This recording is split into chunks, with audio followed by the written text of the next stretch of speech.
Deru alat berat mulai terdengar sejak pagi di bantaran Sungai Sukalila Kalibaru, Kota Cirebon, pada Senin tanggal 15 Desember tahun 2025. Satu persatu lapak pedagang kaki lima PKL yang bertahun-tahun berdiri di tepi sungai dirobohkan. Proses penertiban berjalan tenang, nyaris tanpa perlawanan, karena tidak ada teriakan atau aksi penolakan dari para pedagang. Sebagian besar lapak tampak sudah dikosongkan. Para pemiliknya terlihat melepas terpal dan menurunkan papan kayu secara mandiri. Beberapa pedagang memilih duduk menjauh, hanya menyaksikan bangunan yang pernah menjadi sumber penghidupan mereka dibongkar perlahan.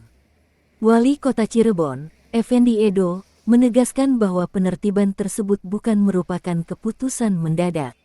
Pemerintah Kota Cirebon telah melalui tahapan panjang sebelum akhirnya meratakan bangunan di bantaran sungai tersebut. Edo menjelaskan bahwa kronologi penertiban Kali Sukalila telah diawali dengan pemberian peringatan 1, 2, dan 3, yang mana peringatan terakhir telah berakhir pada hari Minggu sebelumnya. Ia menyampaikan apresiasi atas sikap kooperatif para pedagang yang memilih membongkar lapaknya secara mandiri, mengucapkan terima kasih atas kerja sama mereka. Edo menegaskan bahwa hari Senin ini menjadi batas akhir bagi seluruh bangunan liar di bantaran Kali Sukalila dan Kalibaru untuk dibersihkan. Ia berharap semua bangunan di area tersebut dapat diratakan hari itu juga dan prosesnya berjalan lancar. Edo menepis anggapan bahwa pemerintah menelantarkan para pedagang akibat penertiban ini. Ia menjelaskan bahwa pemerintah kota telah menyiapkan lokasi relokasi untuk berbagai jenis usaha, termasuk pedagang figura, rumah makan, warung, maupun pedagang tanaman. Dengan demikian, pemerintah memastikan para pedagang di Kali Sukalila tidak ditinggalkan begitu saja karena mereka sudah ditempatkan di lokasi yang baru. Ketika disinggung soal potensi penolakan, Edo memastikan bahwa proses penertiban telah disepakati bersama. Ia menuturkan bahwa sebelumnya sudah bertemu dengan pedagang figura dan pedagang tanaman. Mereka semua sepakat, bahkan beberapa di antaranya telah membongkar lapaknya secara mandiri dan tampak sudah merasa nyaman di tempat yang baru. Saya ingin menceritakan dulu kronologis daripada ini penertiban Kali Sukalila. Yang pertama adalah kita sudah memberikan peringatan 1, 2, 3. Dan peringatan itu yang ketiga sudah berakhir kemarin hari Minggu. Namun alhamdulillah terima kasih banyak untuk pedagang-pedagang yang di bantaran Kali Sukalila sudah bisa membongkar mandiri. Terima kasih atas kerjasamanya. Nah, hari ini, hari Senin, itu saya berharap nanti semua yang ada di bantaran Kali Sukalila ataupun Kalibaru, semuanya kita ratakan nanti. Dan insya Allah mudah-mudahan ini berjalan lancar. Lalu yang kedua kami juga sudah menempatkan beberapa pedagang untuk figura, untuk rumah makan atau warung-warung, atau taman yang menjual tanaman, kita sudah ditempatkan artinya pemerintah tidak menelantarkan teman-teman atau saudara-saudara kita sebagai pedagang di Kali Sukalila. Jadi kita sudah tempatkan semuanya. Jadi nggak ada penolakan dari para pedagang ya? Insya Allah kemarin terakhir hari Minggu saya sudah bertemu dengan pedagang figura, pedagang daripada taman, itu sudah sepakat semua. Dan bahkan kemarin hari Minggu bersama-sama semuanya untuk membongkar mandiri. Dan mereka kelihatannya sudah nyaman nanti di tempat masing-masing. Menanggapi keluhan pedagang terkait kondisi pasar pagi yang dinilai masih sepi, Edo meminta para pedagang untuk bersabar. Ia berargumen bahwa perpindahan tidak selalu langsung ramai, seperti halnya berjualan di lokasi lama juga sempat sepi pada awalnya.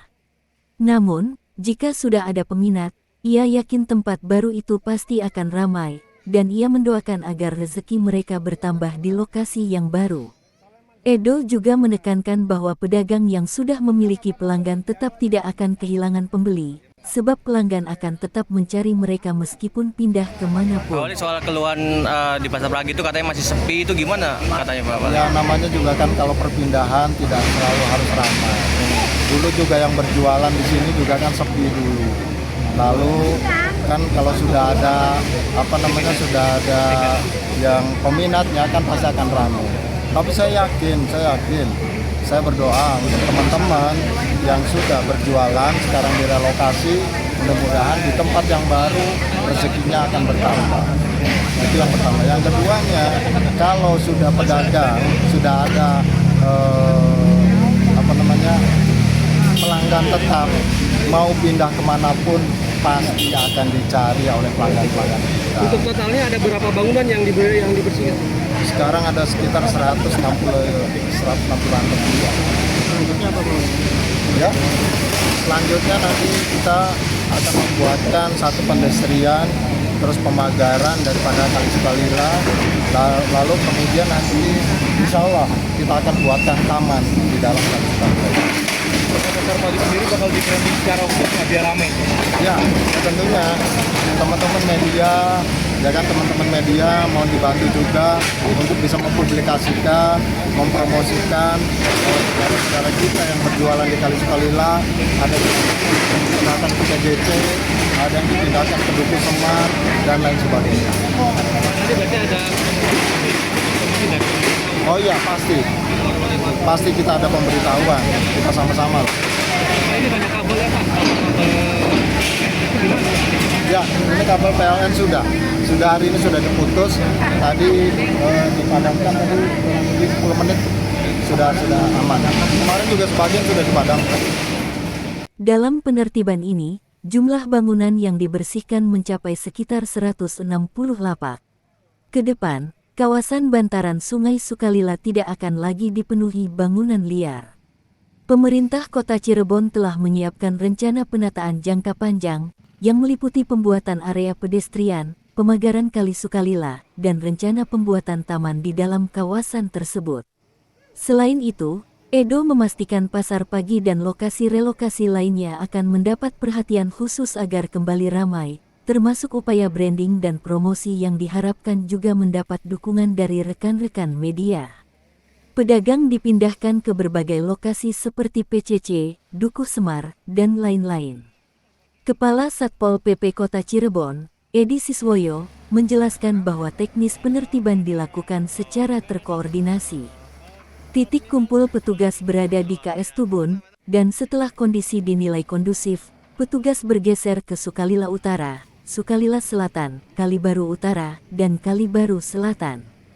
Fokus penertiban hari itu mencakup pembongkaran semua bangunan di bantaran Sukalila dan Kalibaru, kecuali masjid dan tempat ibadah. Target pembongkaran dituntaskan dalam 1 hari, dilanjutkan dengan pembenahan area. Edi menargetkan pembongkaran selesai hari itu juga, dan selama 3 hari ke depan akan dilanjutkan dengan pembenahan dan pengangkutan material. Sebanyak 4 alat berat disiagakan untuk mempercepat proses, dan material hasil bongkaran akan dibuang ke lokasi alternatif seperti Kopi Luhur dan PDU di belakang Dukuh Semar, khususnya untuk material kayu. Pantauan di lapangan menunjukkan 2 alat berat aktif merobohkan lapak, sementara petugas gabungan, termasuk kepolisian, menutup akses jalan menuju titik pembongkaran demi kelancaran dan keamanan. Meskipun sebagian lapak masih ditempati, para pedagang tidak melakukan penolakan. Mereka hanya meminta waktu untuk membongkar lapaknya secara mandiri sebelum alat berat mengambil alih. Penertiban yang berjalan tanpa perlawanan ini menandai awal perubahan wajah Sungai Sukalila Kalibaru, dari kawasan semrawut menjadi ruang publik yang ditargetkan lebih tertata dan ramah bagi warga Kota Cirebon.